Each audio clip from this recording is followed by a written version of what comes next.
I never thought a traffic jam on the Mexican border to Texas could be so exciting to watch.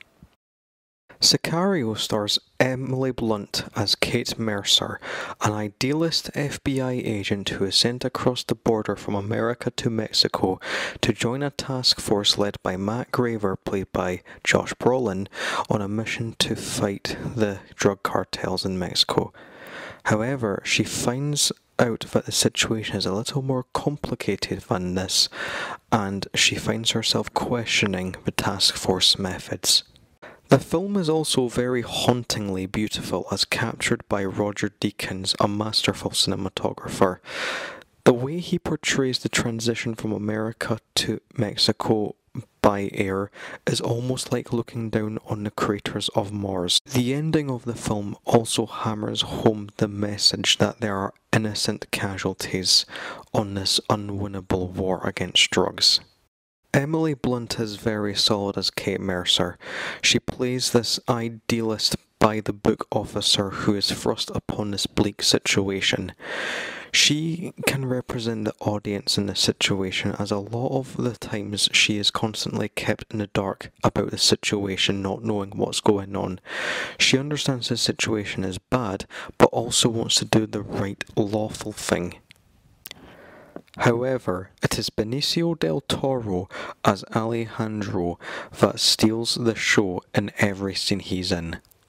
He comes across as this silent wolf-type character who we don't know much about, and without giving away any spoilers, he has a personal vendetta against the cartel. It is a crime that Del Toro was not at least nominated an Oscar for his performance. The action in this film is also very spectacular. The opening of the film pushes us right into the action and doesn't hold back.